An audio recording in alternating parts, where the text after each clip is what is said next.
So, should I Nice to say see you welcome again. back? Nice to see Thank you you, again. yeah. I was very excited when they said you're going to talk to Diana Krall. I said, oh my God, that's amazing. Because a year ago, day for day, I found this out through paperwork. We met, and you were very, very pregnant. Yeah, and I enjoyed talking with you, even though I ended up on my way. Okay, I'm going to have these babies in 10 minutes. Any more questions? I'm done now. I actually went on the plane to New York and had contractions and ended up in hospital, just kind of resting. So Crazy. And then that was the only time, though. and Not your fault. Thank you. I would not have Clarify liked that. to cause the contractions that force your twins into premature I know, birth that's what or I said. something. I was like, I'm digging a hole here. Okay. And so they were born what, like a month later? December 6th, actually. Oh, wow. Right So on, many- right on 3 yeah. weeks premature, which is what they want for twins. So we were right on schedule. Yeah. And It was then- my anniversary. That's beautiful. That's a Yeah. beautiful Yeah. 3-year anniversary. Was it 3 years or 2 years? I was 3. Yeah, I was 3 years. Yeah. Yes. Like, let me think about that. And so now you're back. And I remember that day I said, so how are you going to juggle doing the touring and the babies and the family? You said, well, ask me then. So Yes. I'm asking you Well, now. yeah. How are you dealing with this? I'm doing great. Yeah, boys are doing great.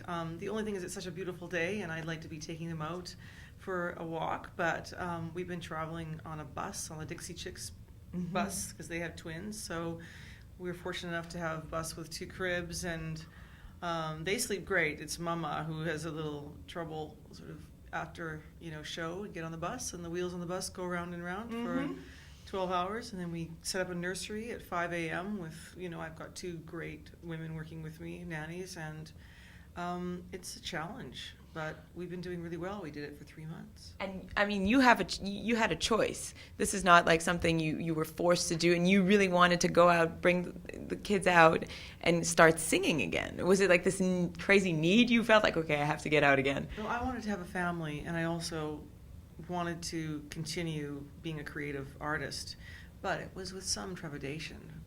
I mean, it was a little bit like, how am I going to do this? And I still feel like that. How am I doing it? So I just one day at a time, and the boys have been to Europe twice now, and Vancouver, and they're great travelers so far, knock on wood. Yeah.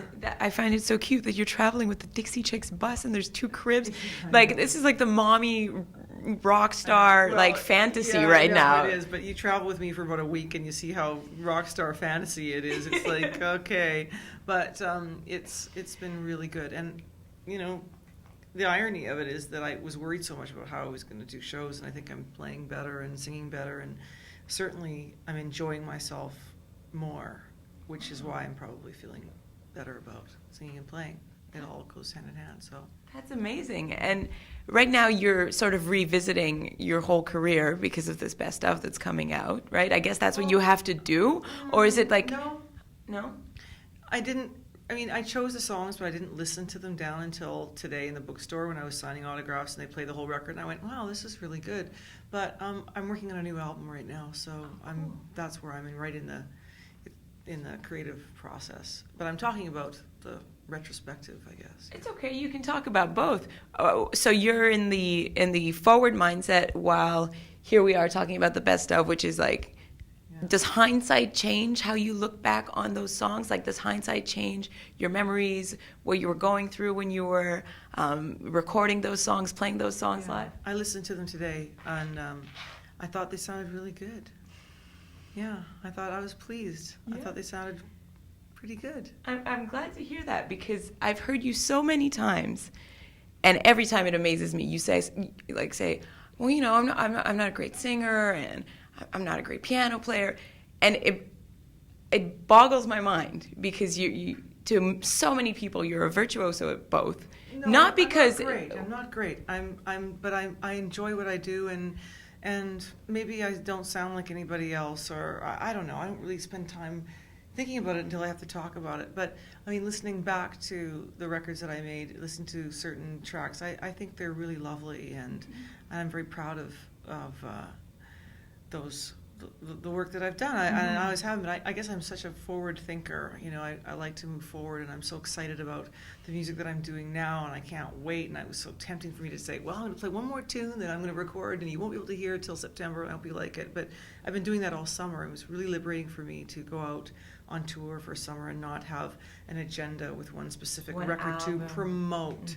So I just went and with my dear friends John Clayton, Jeff Hamilton, Anthony Wilson, and just played tunes from my, you know, some I've recorded, some I haven't, and just relaxed. And I feel like the audience knows my voice, and if they don't, I didn't feel like I was out sort of selling or promoting anything like I am now. No, but you know what I mean? I didn't have like this sort of nervous, oh, here I'm doing this now, I hope you like it. And it was just it was great. There's no test. You know, there's no like, does the audience like this, or, you know. Yeah, I was just really enjoying myself and laughing a lot and just being silly and really much more relaxed. And in turn, the audience enjoys themselves more too. So. Yeah, and you are very funny and sort of silly on stage. In between songs, you'll talk, you know, a line here, a line there. And I was surprised to know that your timing, you got it from comedians. I heard that in an interview. I said, wow, that's so funny that a musician, a jazz musician, would get their timing from comedians. Who makes you laugh? Jack Benny, Eddie Izzard, Groucho Marx. It's weird because I'm reading Bob Newhart's book right now. And as I'm getting my hair done this morning, I'm just like, ha, ha, ha. And I'm like, oh. And I've always been interested in other artists, even dance. Karen Kane, I read her book, which really inspired me as a young woman, wanting to be, you know, the best I could be in the arts. And I wanted to read. So it's not only comedians, but I think the timing is so important. And because I'm doing interviews, I feel like I always have to be quick. And I think I have so much going on in my head that it comes out in half sentences all the time. And I rarely look at something that I've an interview because I feel like I don't make sense. But so Bob Newhart was talking about that in his book, and I was like, yes. So I'm trying to arrange a dinner with him and Don Rickles. Oh my God! When I'm in LA, yeah, and because they're like jazz musicians. I mean, they talked about Frank Sinatra. I was reading the book that Frank Sinatra sang Strangers in the Night and said, this is a dumb song. Anyone who likes this song likes orange yogurt. But I'm going to sing it because you like it. And I just think it's everybody's kind of interesting. You know, everybody has in the arts or even in sports or whatever. So I got a lot from comedians. To answer your question, it took about half an hour for that. Clip, clip, clip, clip, clip, snip, snip, snip. Oh, you make me laugh. Yeah, so blah, blah, blah, blah, blah. Yeah, but I digress a lot. That almost made me cry again. No, it was about timing and comedians, and I think a lot of people are discovering the funny or the lighter side of you now. I think so. I really think so. Like when I put on From This Moment On, I said, oh my God, the melancholy has sort of gone. Even when you were singing happy songs before, there was sort of a melancholy. I can go there now. I think it's more balanced. I think from this moment on, I was pregnant. It was great, and now I can go there. I can definitely go like, to the. So easy. I can, sure. How do you make that switch? Is it like a place you go to? Is it an emotion you revisit? Is it like an actor's method? I don't know. I mean, I've been singing Joni Mitchell's A Case of You for a long time, and now it's starting to really become something different. And my husband said, you know, that really kind of disturbs me, the way you sing that. And I said, why? He said, I don't know. And not disturbs him, but I guess I get into just my own head. But I'm still very aware of the audience because they give me so much energy, you know. Mm-hmm. But I like to go to the dark places. Yeah.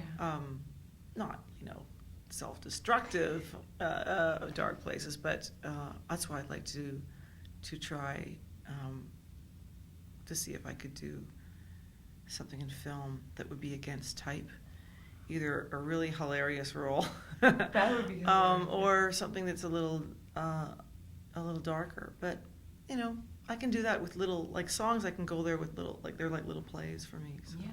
Yeah. Have you been approached? Like film-wise? You worked with Clint and, you know. Yeah, I know. I wish I should just, I know I have all these contacts and I don't use them. But I've been approached before to play a sort of singer in a club, and I can do that pretty well. Yeah. So, but I mean, I had a chance to work with Woody Allen, which was like one of the great thrills in my life. Yeah, especially, you know, his love of music is so... I got to talk a lot of music with him. Yeah, which was amazing. Did you play with him? Did you play with him? Like, he plays the clarinet, right? Yeah, no, I didn't, but I played a lot of songs, and I played a lot of Marx Brothers songs, and I think he kind of looked at me like, oh, how do you know that? But it was really fun to talk with him about things. There's very few people I can play Harry Ruby songs, and the way he uses music in film, I always love the way he uses music in his films. You know, my favorite films are like my favorite films are like albums like Kind of Blue or you know, my favorite records are like Radio Days, Hannah and Her Sisters, Manhattan, exactly, Annie Hall. Those are things I take with me on the road always, and I just watch them like I'd listen to a record. Yeah. Because they play like a record. Speaking of records, there's this best of, but there's also something new. What are you working on next? What is it? Is it still... Tell me. Just come on, give me a little bit. Well... I have 20 tubas, and you know, they're all going to meet me on the corner, and I don't know. I'm working with Klaus Oberman again, and I'm once again drawing upon my childhood, my dad's record collection, but it's a little later on. So I've been listening to a lot of, I don't know, like Georgie Fame. There's something about these certain records that just remind me of being as a little girl in like Woolworth's coffee shop, or my grandparents had a diner, like a little coffee shop with a counter, and it just reminds me of that time. So that's what I'm kind of thinking about, Dusty Springfield and kind of thing. Dusty. Is it a coincidence that you're revisiting memories from your childhood and you're becoming a mother at the same time? I had such a great childhood, and I think I'm always drawing upon happy memories from my childhood. But now that I'm a mom, I think I see more of my mom in myself, especially when you take the Kleenex and lick it and clean out the kid's face, and you don't even like think, I can't believe I'm doing this. That's hilarious. Or like the Kleenex, just... Oh my God, Dom. Soother falls on the floor, just put it in your mouth, clean it in your mouth, oh, it's immunity, bang, yeah.